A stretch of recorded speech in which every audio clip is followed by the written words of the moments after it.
I want to do what makes me have fun, right? Like I could go become an accountant, a lawyer, a doctor if I want to do a super intense job that's not fun. This should be fun. Welcome to Get Scene Unscripted. I'm your host, Jesse Malinowski. We are going to dive into acting insights, meet industry pros, and master the business. Don't forget to subscribe and share. We're keeping you behind the scenes and ahead of the game. This is Get Scene Unscripted. What's up, everybody? My name is Jesse Malinowski. I am your host. Thank you so much for tuning in today. Get ready for a very, very powerful episode, one that will leave you inspired and impacted, I promise.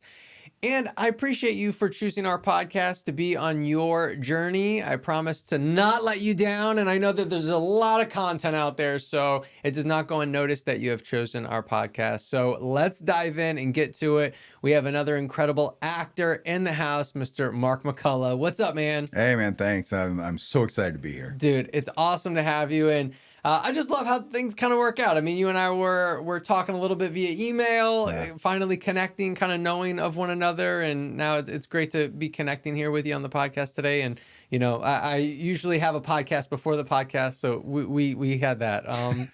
But I want to dive in because I'm a big Marvel fan, and Captain America is pretty fresh, and you had such an incredible role on that. Can you talk about, let's just dive into that experience, and I like two parts of it. Part one of like actually filming on like that big of a budget, that like high stakes of a movie, but then also the premiere and the red carpet, because I think there's like a big journey that actors we don't get a lot of experience. You know what I mean? Like There's no class that's like, let's talk about red carpet and what to do after the movie and all this stuff. And so I'd love to hear your kind of whole journey, if that's cool. Yeah, absolutely. You know, I got the audition, and as you know, you have no idea what it's for. I knew it was for a Marvel project. I didn't know if it was for a TV show, if it was for a film. I actually didn't know what it was for until the night before we shot the first day. Really? Yeah, had no idea. I was trying to figure it out and guess, but yeah, when I auditioned, it was for Navy SEAL team leader to work one day. And I was just like, as a kid, I love Marvel Comics, and I've been a big, huge of the MCU. So I was down, right? I was like, I'm there. I'll sleep in my car in the parking lot if I have to work on this. So did the audition. Of course, the sides were similar to the scene that we shot, but different, right? It wasn't, again, I had no idea Captain America was in the scene from the way it was written, but did the audition, got pinned, and then again, found out I'm working on a Marvel project, shooting here in Atlanta. I come up, and they're very, very tight with their scripts, right? So they would give me the sides the night before, usually about 8 p.m., through a website that you couldn't print them off. Right. It was just like, I'm like handwriting the sides. But that was the point that I'm reading. I'm like, oh, shit, there's Captain America's in this scene. So then I knew, I was like, well, this is probably a movie, right? Show up the next day, and we were shooting at an airport here in Atlanta. And it was so crazy because, I've worked on big films before, but not big like this. You know what I mean? Just the level of money and crew and the stuff they could pull off. Like they were doing these explosions where they blow out these huge windows, and then 30 minutes later they would replace them all. It was just so quick and smooth and seamless. But the crazy thing is, as big as the budget was, massive crew, they were so warm and so kind. The director, Julius Ona, just an amazing director, like just this wonderful, sweet, soft-spoken guy. And, I'm the kind of guy, actor, I don't know about yourself, but I'm fine not getting any notes, but I like gentle nudges, right? Like I prefer that type of directing. And that's the way Julius was. He was just these little nudges, hey, try this, try that. And Anthony Mackie was the most down-to-earth, regular guy that's an A-list actor I have ever met. Funny as he could possibly be. But I just felt so at ease, like they just made me feel like I was part of this big Marvel family. And I wrapped up that day and I left with the biggest, stupidest grin on my face, right? Like I was like, this was so much fun. And about 3 weeks later, Chase Paris had reached out, and they invited me back for another day. I was like, sure, I'm there. And then they invited me back for another day and another day. And so I had started working on it in June of 2023. And the last things I shot were November of 2024. I went out to LA for a week to shoot some scenes. So it was this long period and things were in flux. So I never knew. I just knew what I was shooting the next day, right? I'd never read the full script, and I didn't even know my character's name until the day the movie came out. Like I had no idea because I had auditioned for Navy SEAL team leader, right? And no one ever felt the need to tell me that I was actually playing Commander Dennis Dunphy, who's like a character in the comics. And I remember they invited me out to the premiere, and I'm in a little coffee shop out in LA. And someone calls me and they're like, hey, you just got your credit on IMDb. And I was like, oh, cool. I look it up and I'm like, oh, shit, I've got a name. I didn't know. And, I was kind of joking with folks that I felt almost like they had accidentally invited me to the premiere. I'm like there's like someone messed up somewhere to like invite me out there to this thing. And you're like, but I'm not going to correct them. Yeah, I'm there, Yeah. And so just everything did that answer all the stuff about the production? Shooting? I think so. Yeah, for sure. So the premiere stuff, that was just crazy. Well, I actually quickly, just wanted to I hear this story constantly, and I think, I know you'll have some insight on this too, and this might just like be a Southeast thing. I'm not sure if maybe your time in LA you saw this, but I'm like, I just constantly hear these stories of like, oh, it was one day, and then it was another day, and then it was a week, and then it was more episodes. Like it constantly, I hear these stories, right? So one, it's just like, say yes, just go for it. You never know what it's going to turn into. But I also wonder if like, that's just the way it is, because obviously productions, it's a business. They're always trying to save money, so they're maybe not going to reveal their hand. Otherwise agents will negotiate differently or whatever. And it's just like, you want to say yes. You never know what it's going to turn into. Like this story is incredible that it's like this one guy, like Navy guy, essentially, right? One day, and it ends up being this much, much larger thing. So much like you're a character in the comics. That's crazy. It's interesting because a very similar things happened to me on a movie called American Made. I booked that film and was supposed to work 3 or 4 days in Atlanta, and that turned into a month in Atlanta, 2 or 3 weeks in South America, another couple weeks in New Orleans. Now the script was very fluid, like literally, I would, all of the actors would show up every morning to the trailer and we'd just throw the sides away because we knew what we actually shot that day is not going to be on that page. Right? Oh, wow. I mean, we had the writer was there and he had like a little laptop, a little miniature printer. And right before we shot every scene, like he would type up the new scene. Like we kind of almost like improv the stuff with Cruz, Tom Cruise, he was a star. And that's what we would shoot. Wow. And I got very fortunate there in that I got along well with Cruz. And also the big thing was, and I say this to actors all the time, be easy to work with, right? I'm not a pain in the ass. Like, just be easy to work with. And I saw actors who'd have 2 lines, right? And they'd spent the last 3 weeks studying those 2 lines, getting those 2 lines perfect. And then they get to set and like, oh, actually, you're going to say these other lines. And they would freak out, right? They would just like fall apart. And I think by just being open and going, you know what? I can do this. And you throw it at me, I'm going to do it. I think they felt, they trusted me, and not just me. Jason Warner Smith worked in the movie. Yep. He had the exact same experience. He's a phenomenal actor. But I think just being there, being easy to work with, and the other thing is like treating the A-list actor as a real human being, right? Like I interact with A-list actors exactly the way that I interact with craft services PAs. I'm just nice to them.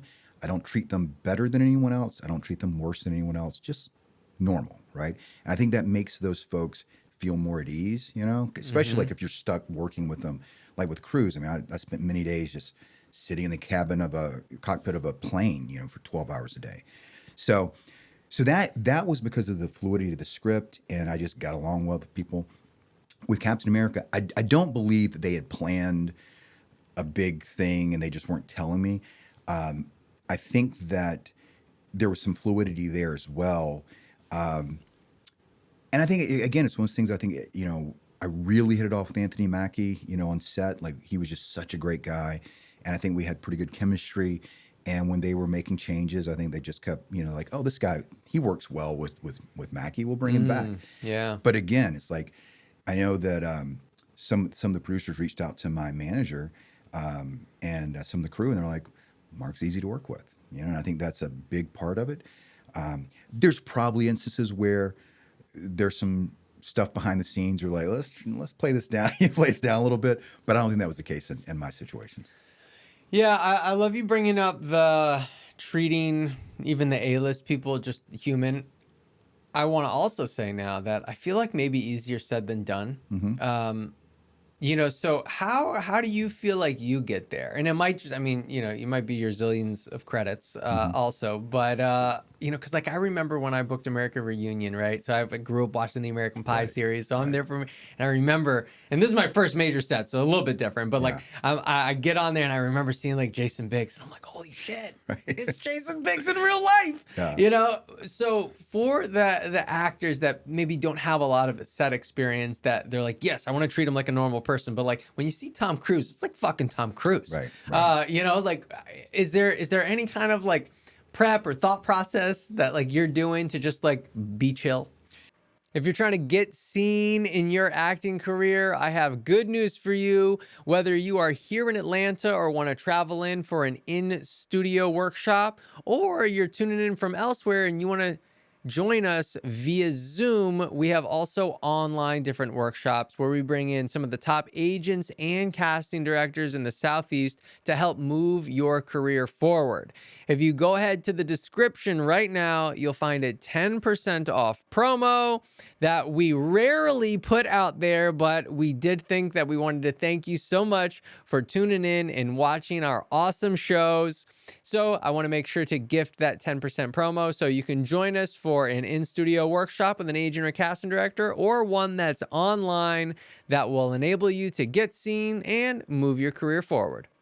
Yeah, I mean, what I have to do, because I've been very fortunate to work with a lot of my childhood actor icons, right? Yeah.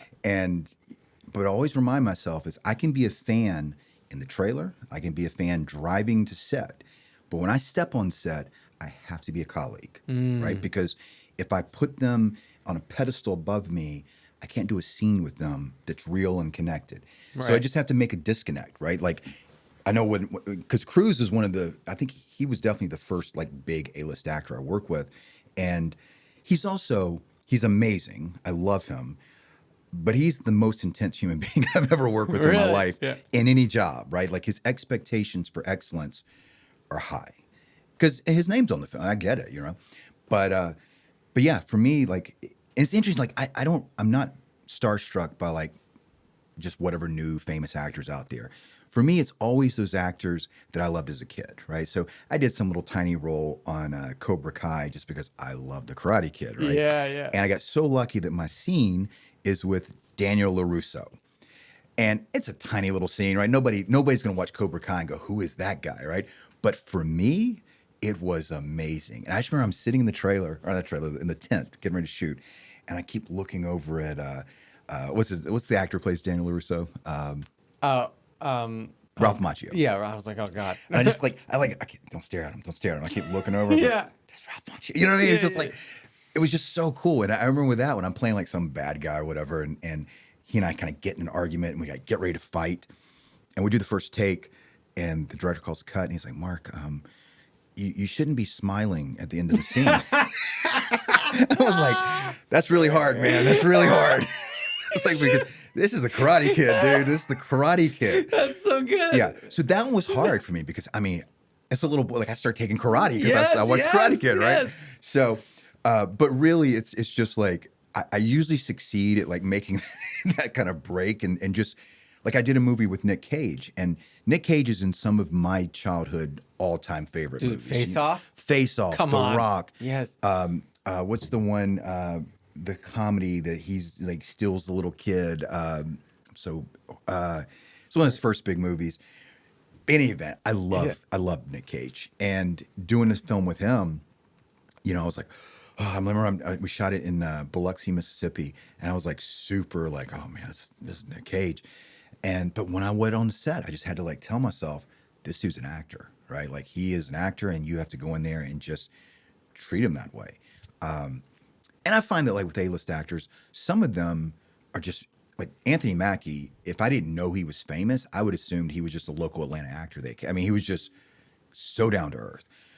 Some actors are not so down to earth. Right. You know what I mean? But I still you just have to treat them as colleagues, right? Like, and again, I don't try to be buddies with them.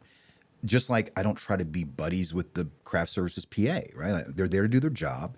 I'm kind to them. I'm respectful. If they talk to me, I talk back. But I think a lot of actors mess up trying to sell themselves to the A-list actor. Yeah, I was just about to say, like, yeah, I think that's a really good point. Is like I'm not trying to like buddy up to them because what you're doing is you're looking. And actually, I feel like I have a story like this with Will Smith.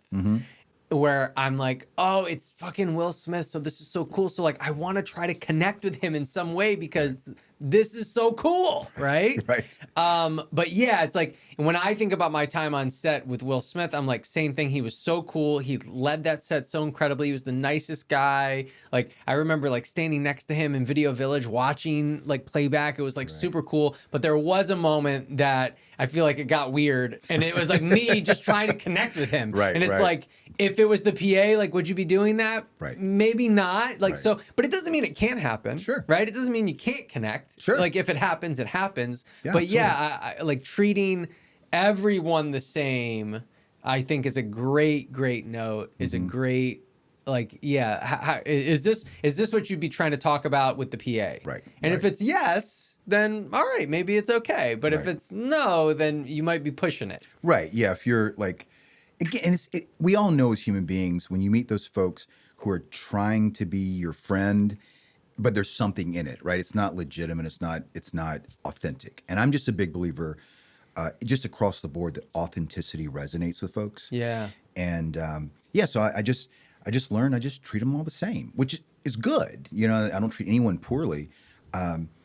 And I just find that the A-list actors I've worked with, and just even like just regular working class actors like us, people just want to be treated, for the most part, like regular people. You know what I mean? And so yeah, that's something that, now some people like Anthony Mackie, it's easy to, I mean, that dude's just so down to earth. I mean, I met him, and literally by the end of the day, I felt like he was an old buddy. Really? You know? He literally, my first day on set, he was smoking a cigar, and I love cigars. And so we just started talking cigars. And later that day, he comes up to me. But like, that's the moment. Yeah. That makes sense. Yeah, because it was a real. Yes. But here's the thing: like, if that had been the grip, we'd have had the exact same conversation. Right. Because it just happened to be Oh, something I we're smoke both a into. cigar. What is it? Yeah. Oh, I like cigars. I smoke. Yeah, exactly. Yeah. But he comes to me and gives me a cigar. He's like, "Hey, man, this is my favorite cigar. Let me know what you think." But again, that could have easily happened with the grip or the PA or whatever. Yes. It's just a real human connection that wasn't forced. And believe me, it's not like I become buddies with all these actors I work with. You know, Cruz is not calling me up to go cruise around on his. What? Yeah, I know it's Come hard on. to believe, but but again, it's like what I want to happen is when I leave set, all the people I work with, whether they're actors, producers, directors, crew, extras, whomever, just feels like that guy was professional. He's easy to work with. He was kind. Yep. That's it. You know. I heard a story about Tom Cruise on American Made. I want to know if you saw this or remember it, but that he would be great and say what's up and bye to all the crew member, and then he would just like get on his plane and like fly away. Like, dude, it's like the most badass, craziest story. It was from Alex White. Alex, because he reps Jason Warner Smith. He said he was like, it was the most insane thing I've ever seen. He's like, I was on set and Tom Cruise was the nicest guy, and then was just like, all right, see you guys later, and then just got in a plane that he was piloting then flew away. He was like, it was crazy. Well, I remember one day we were filming. It was on a Friday. And he was just chatting because, again, we're just stuck in the front of a cockpit for hours. And he was flying to China that weekend. Like, his plane he was flying it to China for some film festival or premiere or something. Now, that dude, you know, Tom Cruise doesn't need me to do this by any stretch of the imagination. But whenever I'm in LA, for whatever reason, at cocktail parties, a lot of times people like to just not say nice or say not nice things about Tom Cruise, right? And I don't know why that is, but you'll just hear stuff. And I find myself going up to complete strangers and defending Tom Cruise. Again, he doesn't need me to defend him, but I'm like, I just saw him be such a damn good guy. Again, now I don't care about anybody's personal life. It ain't my business, right? I don't care. But on set, which is what matters to me, that guy was professional. He was kind to everyone. And he was a team player, right? The number of times that, you had a rough day on set, it was intense, really hard. And at the end of the day, he'd look over and say, wasn't that fun? Right?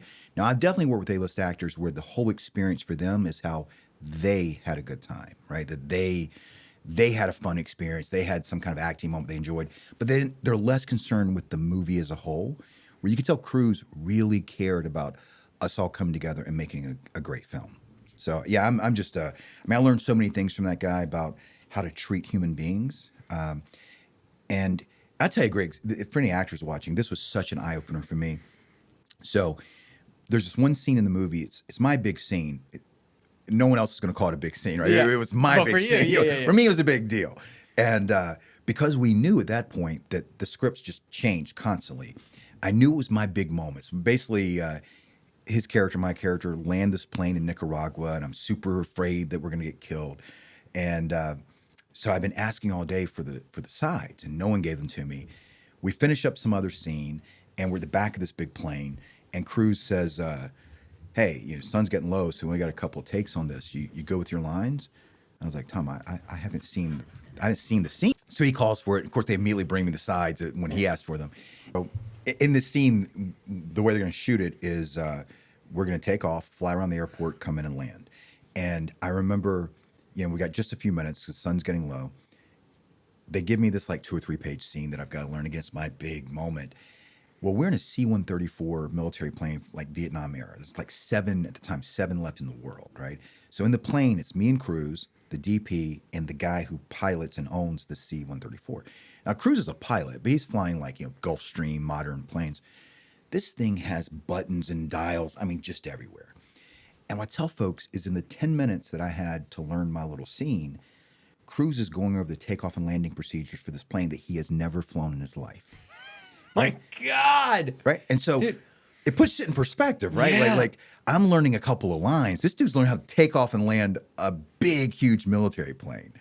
So we take off and I'm sitting there and I keep glancing over and I'm trying to stay in character, stay in the moment. And all I can think is, I'm flying next to Maverick. like yes. Who would have, if you told the 8-year-old me that I was going to be with Maverick on a plane, right? And he's flying the plane. So again, it's one of those things I'm trying to stay, connected. But we fly around, we come in, we land, and he'd given me some ideas on how to do the scene. And I do it. And then he goes, okay, let's do it again. And he gives some other notes, and I do it again. And then he gives me other notes, and I'm getting more and more frustrated because I think I'm nailing it, right? So we probably do 6 takes, and he gives me some more notes. And finally I was like, Cruz, what do you want? And he looks at me and he says, options. And it hit me. It's like, there's no right or wrong way to do a scene necessarily. It's just different ways to do a scene. And he says, I want to be able to get in with the director and the editor and the editing bay and see what fits the tone of the movie the best. But I don't know today what that is.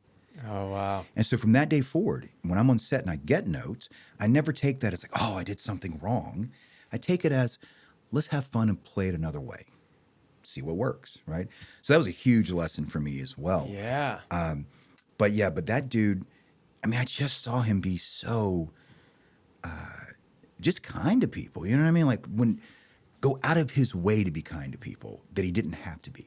Like he has a big gym in one of those big vans, whatever, the buses really. And he said to all the actors, as long as I'm not in there working out, you guys are welcome to use it anytime. Like who does that? You know what I mean? Like it was just super cool. Like he had a coffee truck that with 2 people working the coffee truck that he had on set every day, just serving lattes and cappuccinos or whatever for free to the cast and crew. Like that was just his gift to the cast and crew. So any event, Cruz doesn't need it, but I definitely, anytime someone says something bad about Tom Cruise, I am there to defend him because I think he's such a cool guy. Also, I'll jump on this defend Tom Cruise bandwagon with you.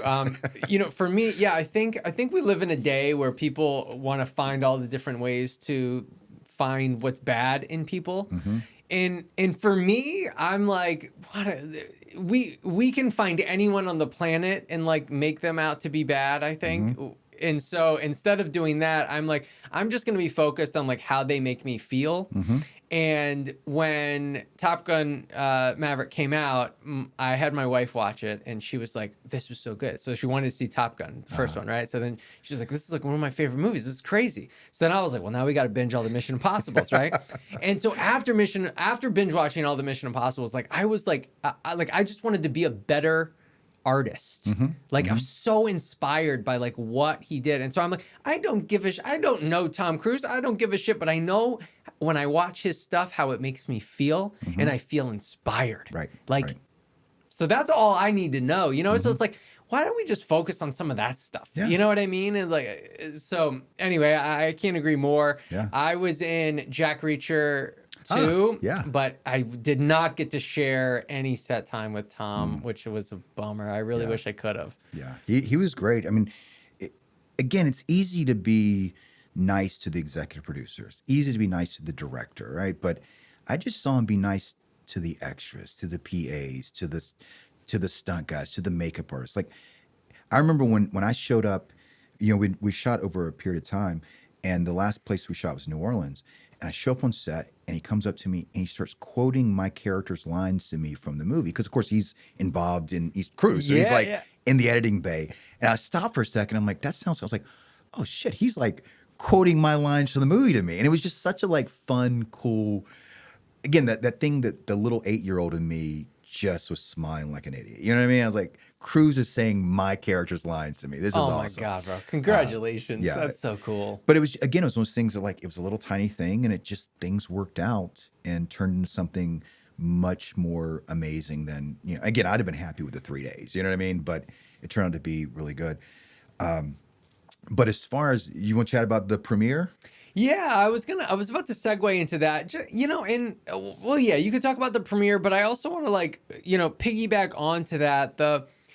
I just feel like there's always like an element as successful and as many credits and as many times as you worked, there's still like always another level of like something that we don't know that we need to learn. It's like we're in this ever evolving industry of like, what does that look like? And I think there's like a specific type of mindset that we need for that, which is like, I don't know, it's like an openness or a humbleness but I'd love to get your take on it and kind of your experience of, you know, I know when we had talked about the Captain America premiere before, you're like, I've been to red carpets, but like, not like this, you know? So it's like, how do you continue to learn and be open in those types of situations? Well, I think the first thing is knowing there's so much I don't know, right? The older I get, the more stupid I realize I have been, right? If you had interviewed the 22-year-old me, I knew everything. Yeah, I couldn't be taught anything, right? And then, of course, life hits you in the face. And I think that being truly humble, right? Like truly humble to me means you understand your value, but you also understand your deficits, right? Because we all have value and we have deficits, things that blind spots, right? And so for me, I'm always looking to people to learn from them, right? To folks who have progressed further along this path than I have, and there's lots of them, seeing what they did, you know, seeing how they got to where they're at. And like you're saying, there are things that come up. Like when I first started working professionally, you know, doing little co-star roles. Well, I didn't know, you show up on set the first day, I didn't know how to read a call sheet. I didn't know what a second, you know, AD was. I didn't know anything. And so like figuring that out, you know, chatting with people who had done it before, and then making the transition to guest star, you know, or smaller roles in films, and making the transition to leads, like talking to folks who have done it and are good at it, and being open to listening, you know. And sometimes, I know like me, you know, I've got a lot of friends who are acting teachers that I have a great deal of respect for, and I send, you know, I refer people to them all the time, and we disagree on a few little things, but like, that's because we're all human, right? We have different ideas about stuff. But I like to get guidance from those further up the mountain than me, you know? And there's plenty of things I just don't know because I haven't experienced it, you know? And going to that premiere was one of them, you know? Like Disney had provided a handler. I didn't even know what that meant, to be honest. Like I thought there was going to be someone standing there kind of like guiding all of the actors. It's the person holding the paper. Yeah. Right? Yeah. You know? And so I didn't realize it was my handler for the whole night, right? Oh. Yeah. So, you know, they had a car pick me up, and they had blocked off Hollywood Boulevard right in front of the Chinese Theater, right? And they had this massive tent, whole block, and I pull up, I'm like, holy shit! Like this is just a different level of red carpet, right? And so my heart's pounding because like I love acting, I love being on set, and I can just forget the camera's there, but I don't love getting my picture taken. I don't love I don't like that part of the business. You have to do it because we have to do it for the business, but that's the least favorite part of it for me, because I like the focus being on my work and not on me, the individual, because I'm an introvert. But I remember I got there and I walked in. I'm looking around. There's just hundreds of people. There's like a line of photographers and red carpet. I'm like, oh, I'm screwed. Like I don't know what I'm doing here. So the Disney folks call my handler and she shows up. And the first thing I say to her is like, it's so nice to meet you. I have no fucking idea what I'm doing. Please guide me through this night. And she was amazing. What did they say? She's like, I got you. I got you. Okay. Right? Because I did not pretend like I knew what I was doing because I didn't know what I was doing. And the handler was so amazing because she does this all the time for Disney. Like she knows what to expect. So she guided me through the red carpet. She's like, these people are going to be asking you questions and these people just be taking pictures, whatever, And then just every step along the way from the time I arrived through watching the movie to the after party. Then she took me to like the after, like just kind of like, she's actually coming to Savannah to visit in a couple of months. Oh, with her boyfriend, wow. like we just totally hit it off. Very, very nice woman. But I've learned in life, I don't pretend to know something I don't know, right? Clearly she knew how to work these red carpets. And if I pretended that I knew what I was doing, it was likely I was going to make a fool of myself. But by placing myself in her hands and saying, this world, I don't, she was able to make me look better than I actually was, right? Make me look like I was experienced when I was not experienced in that world at all, right? So I think for a lot of actors, of course, I've done plenty of red carpets on low budget movies, medium budget movies that were just, they were practice. Like I always look at everything as like practice. Like when I first started doing interviews as an actor, I would get so nervous, right? I was like, oh my God. And like, these would be little like local Savannah newspaper interviews, not a big deal. Savannah newspaper, I love you, but the big picture, not a big deal. And the way I prepared myself mentally is I'd say, this is practice every time. And now every interview, I did an interview with Newsweek for Captain America. And before the interview, I said to myself, this is practice. And it just takes the weight off. I don't feel like I need to be perfect or perform because this is just practicing for something down the line, right? And that really helps me kind of like go through it without any need to be something, right? I can just experience it and let it happen, and I screw up sometimes, and I'm like, I just let it go because I'm like, it's practice, Yeah. Because I love the honesty, right? It's like, I have no idea what I'm doing. And you're right. And like, what's so cool about that too is like you empowered her. Mm-hmm. She's like, oh, I'm gonna do this thing, right? Yep. And then she's all of a sudden excited, I think, to help. Mm-hmm.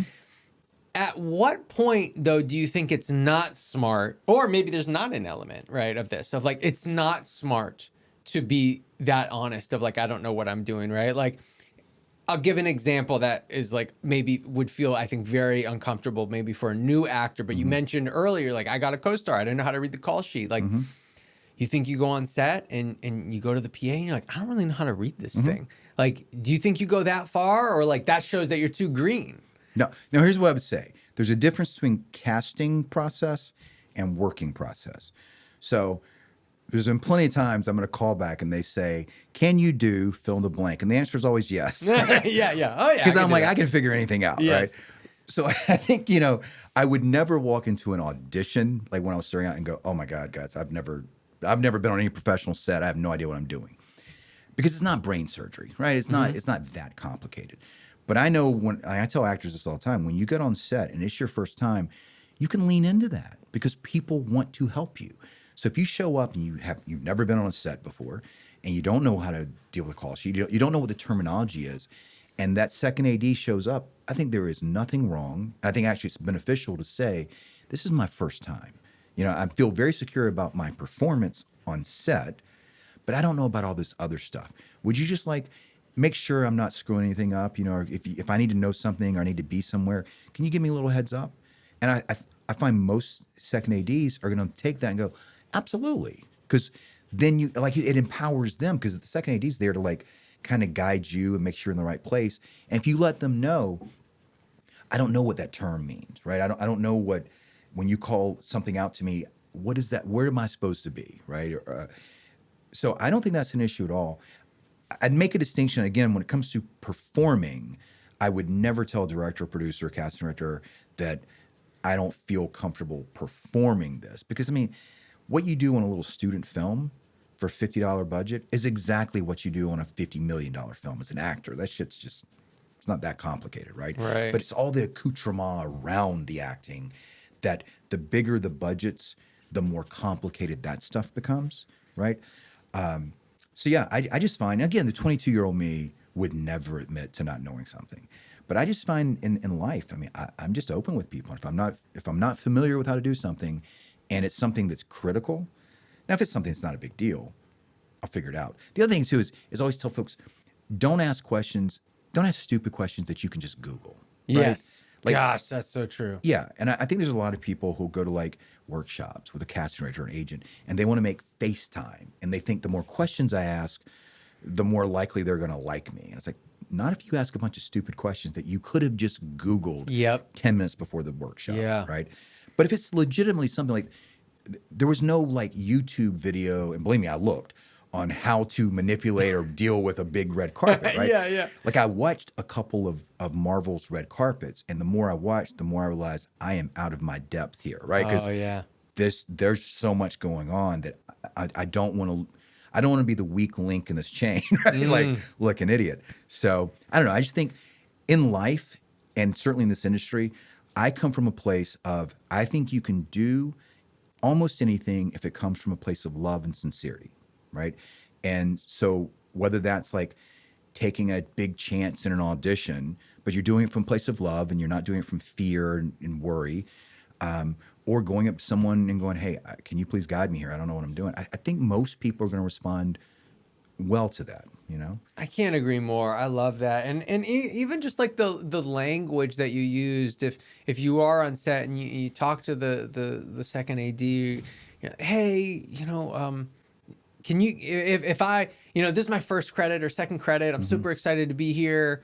You know, if I end up somewhere that I'm not supposed to be, could you just let me know? Or, you know, like that's such a great way to put it, as opposed to be like, I don't know what I'm doing here. You know, like it's not the same as like the red carpet where you're just like so bluntly honest, right? Which I love. But I think that's a great way to do it. That all of a sudden, the second AD isn't like you're unprofessional. Like everybody has to start somewhere. Everybody has their first credit. Everybody has their second credit. So like they immediately will relate with that. And then, yeah, they're going to be on your side because they just want the production to run well, obviously, you know? So I love that angle so much. Yeah. And I think you can be a professional and act like a professional, but understand there's certain areas of this industry that you're just not familiar with.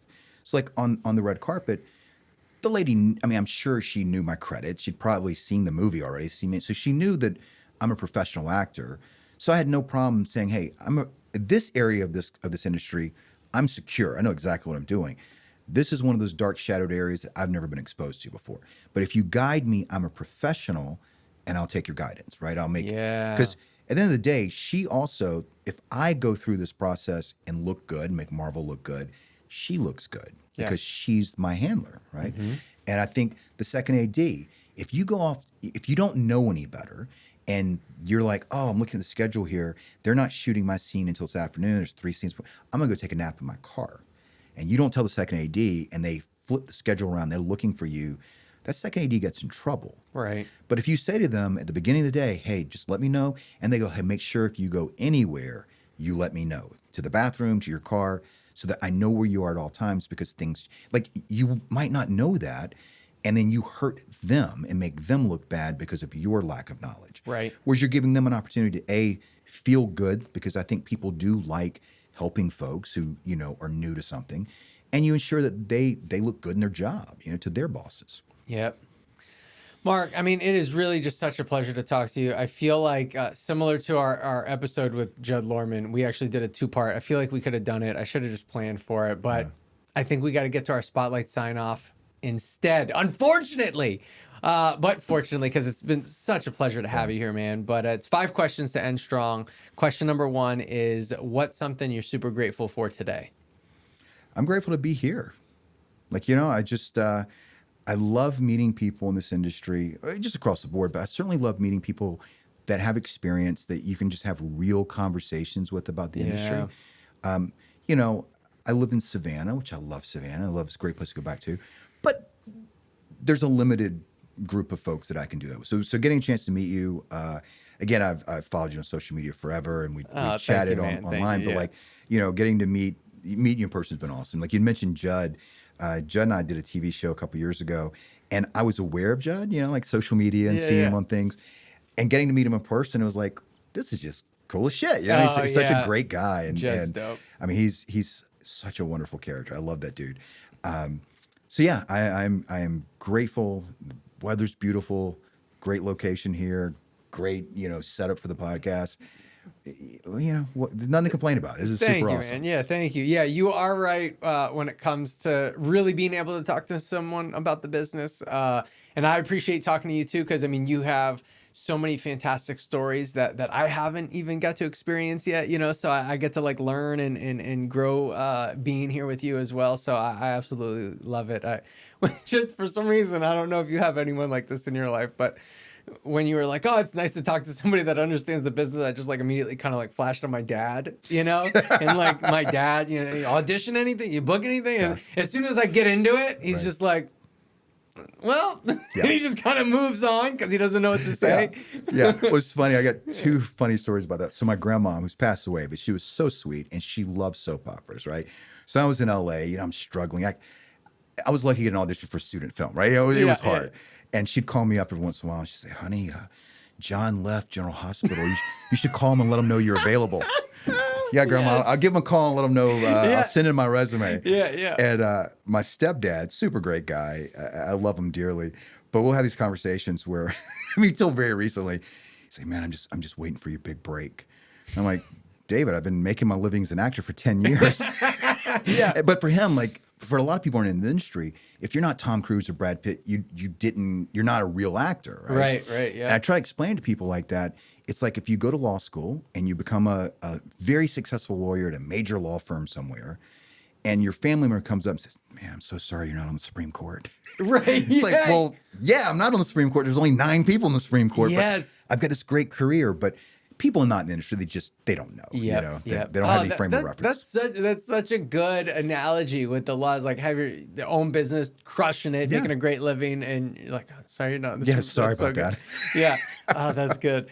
All right, question 2 is what film or television show or book changed the trajectory of your life? Die Hard.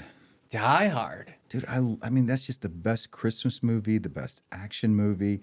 I remember I saw Die Hard the first time, just not knowing what to expect. And my mind was blown. And it made me fall in love with movies. Now, I'll be at functions and people talk about fancy, you know, like kind of the more artsy films.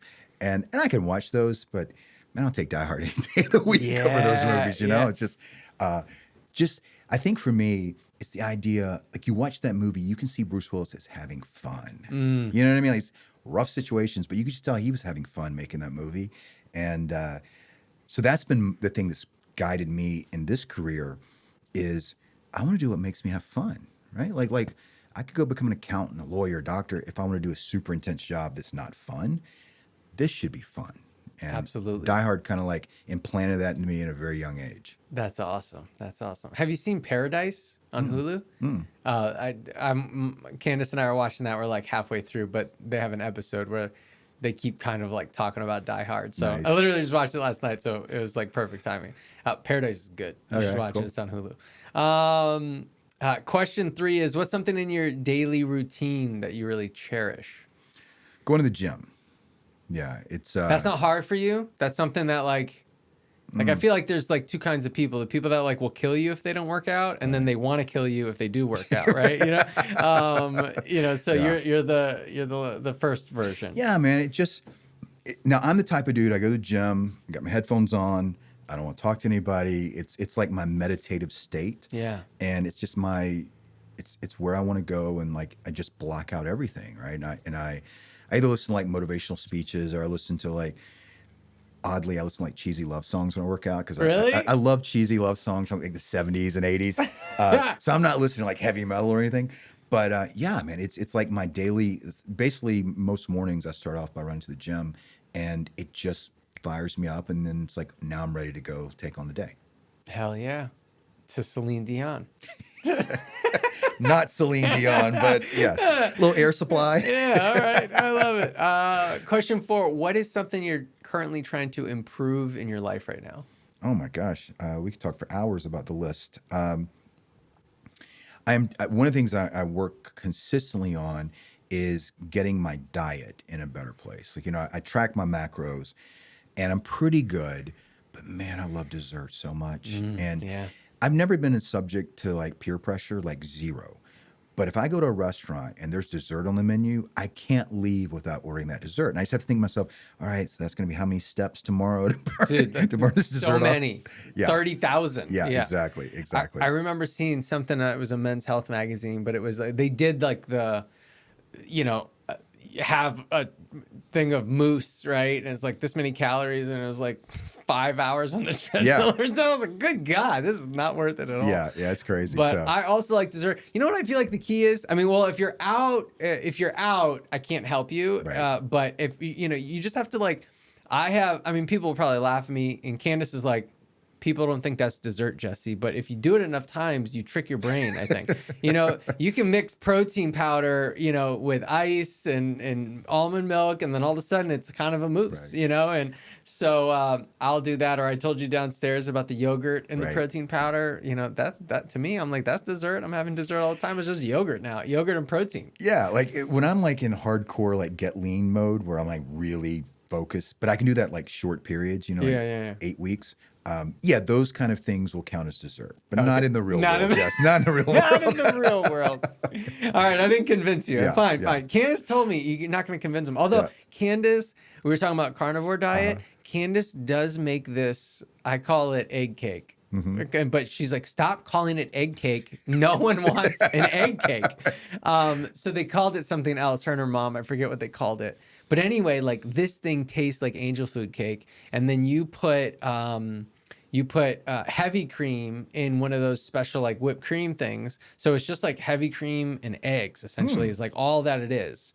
And it tastes really good. And I remember we had it out for like, I had like a birthday, and we just invited people over. We had regular cupcakes, and then there were my cupcakes. People tried my cupcake, and they're like, yo, what is this? This is so good. And I'm like, egg cake. That's awesome. Yeah. You have to send me the recipe. Yeah, all right, I will. All right, last question. We've gone over a lot of cool stuff, but if you wanted the listeners to get one thing for sure, it could be something we already talked about, so we'll hit it again, or maybe something we didn't cover. If you wanted the listeners to get one thing for sure, what would it be? Taking a small step every day in the direction you want to go will get you there eventually.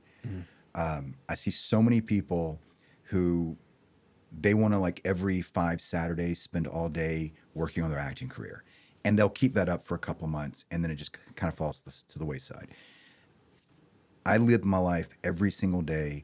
I do something to move me towards my goals every single day. And I think getting in that habit, now it may be, because some people have kids, some people have a second job that they're doing that's not acting. But if you just get used to going, how much time do I have today that's free for me to apply to my acting career? Is it 5 minutes? Is it 5 hours? Whatever it may be. And just every day taking a step forward, right? And I've seen people who are single moms, right? Like who work their asses off, take care of their kids, and they start pursuing acting, and they had way less free time than a 19-year-old who's in college studying acting.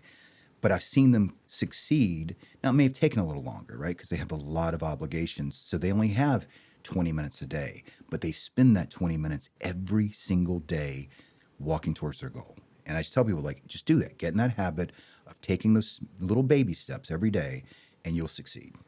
I love that. I want to add one thing to it, if that's all right, which is that, and it doesn't, the step doesn't have to be right. Yeah. You know, I think so many people don't take action. I think one, because consistency can sometimes be harder than we'd like it to be.